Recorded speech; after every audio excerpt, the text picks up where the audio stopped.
പ്രശസ്ത television comedy താരവും ചലച്ചിത്ര നടനുമായ ഷാജി മാവേലിക്കര കലോത്സവ വേദിയിൽ പ്രേക്ഷകനായെത്തി.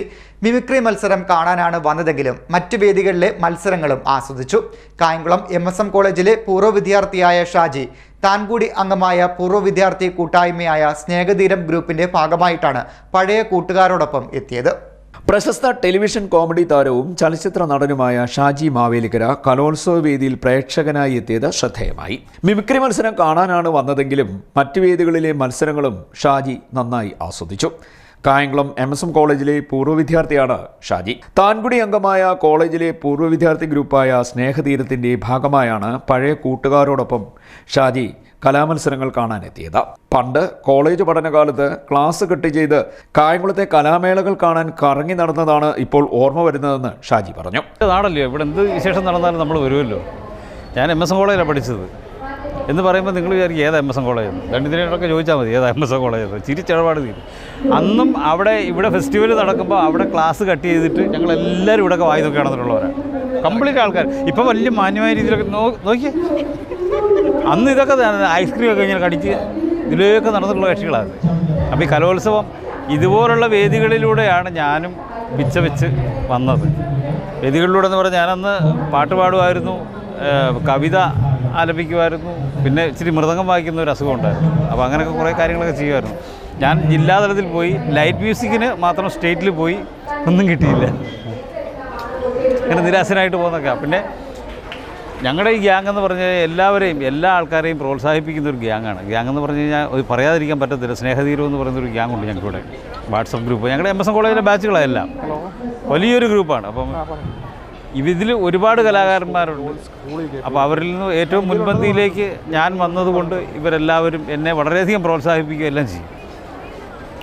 അപ്പോൾ അങ്ങനെ ഞങ്ങളെല്ലാം കൂടെ ഒത്തൊരുമിച്ച് വന്നതാണ് ഇവിടെ കലാപരിപാടിയൊക്കെ കാണാമെന്ന് വിചാരിച്ചു. അപ്പോൾ ഇപ്പോൾ ഈ മിമിക്രി നടക്കുന്ന സ്റ്റേജിലാണ് ഇപ്പോൾ ഞങ്ങളിരുന്നത്. കുഞ്ഞു പിള്ളേർ, നമ്മളന്നേ ഒരു 4-5 പേരിരിക്കുന്നിടത്ത് പോലും നമുക്ക് സംസാരിക്കാൻ അന്നത്തെ കാലഘട്ടത്തിൽ നമുക്ക് മടിയായിരുന്നു, നമ്മളെ ഈ പ്രായത്തിൽ.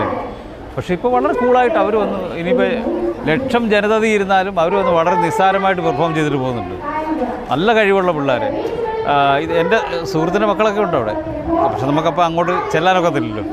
അപ്പോൾ അങ്ങനെ നല്ലൊരു ഈ നമ്മുടെ കായംകുളത്തിനെ സംബന്ധിച്ച് ആൾക്കാരെ സ്വീകരിക്കാൻ ഏറ്റവും ഇഷ്ടമുള്ള ഒരു ജനവിഭാഗമാണ് ഇവിടെയുള്ള കലാകാരന്മാരെ പ്രോത്സാഹിപ്പിക്കുക. അതും എല്ലാ കാര്യങ്ങളും പ്രോത്സാഹിപ്പിക്കുന്ന കൂട്ടത്തിലാണ്. അപ്പോൾ അതും നമുക്ക് ഏറ്റവും വലിയൊരു അഡ്വാൻറ്റേജാണ്. ഇവിടെ കലോത്സവത്തിൽ പങ്കെടുക്കാൻ വന്ന എല്ലാവർക്കും ഞങ്ങളുടെ സ്നേഹതീരം ഗ്രൂപ്പിൻ്റെയും എൻ്റെയും ഒക്കെ ആശംസകൾ നേരുകയാണ്. ഇപ്പം നമുക്ക് അന്നൊക്കെ ഈ കലോത്സവത്തിൽ പങ്കെടുത്തിട്ട് നമ്മൾ നേരെ തിരശ്ശീലയ്ക്ക് പിന്നിലേക്ക് അങ്ങ് പോകുമായിരുന്നു. പക്ഷേ ഇപ്പോഴത്തെ കുട്ടികളെ സംബന്ധിച്ച് അതല്ല, അവർക്ക് സാധ്യതകൾ ഒരുപാടുണ്ട്. കാരണം മീഡിയ എന്ന് പറയുന്നത് വളരെ വളരെ വളർച്ച പ്രാപിച്ചു നിൽക്കുന്ന ഈ കാലഘട്ടത്തിൽ അവർക്ക് വളരാനുള്ള ഒരുപാട് സാഹചര്യങ്ങളുണ്ട്. പക്ഷേ നമ്മുടെ ആ സമയത്ത് ഇതൊന്നും ഇല്ലായിരുന്നു. ഇപ്പോൾ ഒന്നുകിൽ TV പ്രോഗ്രാം, അല്ലെങ്കിൽ സിനിമയിലേക്ക് സ്വന്തമായിട്ട് ഇപ്പോൾ ട്രോളുകളും ചെയ്ത് സിനിമയും ചെയ്യുന്ന പയ്യന്മാരെവിടെ കിടക്കുന്നത്. അവരുടെയൊക്കെ മുമ്പ് ജീവിക്കുന്നതിൻ്റെ വലിയ ഭാഗ്യമെന്ന് വിചാരിച്ചിരിക്കുക. കലോത്സവത്തിലെ മത്സരങ്ങളെല്ലാം മികച്ച നിലവാരം പുലർത്തിയെന്നും പ്രത്യേകിച്ച് മിമിക്രിയിൽ പ്രതിഭകളുടെയും മിന്നലാട്ടം കാണാൻ കഴിഞ്ഞുവെന്നും ഷാജി പറഞ്ഞു. ദൈവം സൃഷ്ടിച്ച മനോഹരമായ ഭൂപ്രദേശമാണ് വയനാട്. പ്രകൃതി ദുരന്തങ്ങൾ ആദ്യം അറിയുന്നതും പക്ഷിമൃഗാദികൾ തന്നെയാണ്. ആ രാത്രിയിൽ പട്ടികൾ കുറച്ചു.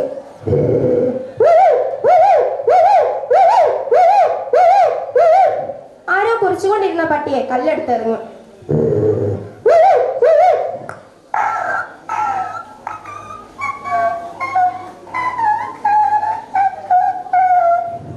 ഞാൻ നേരെ വെളിയോട്ടിറങ്ങിയപ്പം എന്റെ വീടിന്റെ അപ്പുറത്തെ പട്ടി ഇത് കിടന്ന് ഭയങ്കര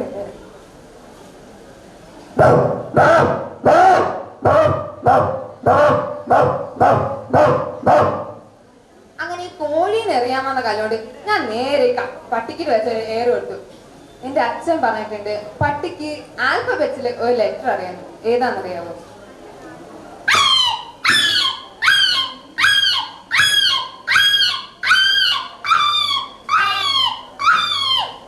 സ്നേഹതീരം ഗ്രൂപ്പ് ഭാരവാഹികളും ഷാജിക്കൊപ്പം ഉണ്ടായിരുന്നു.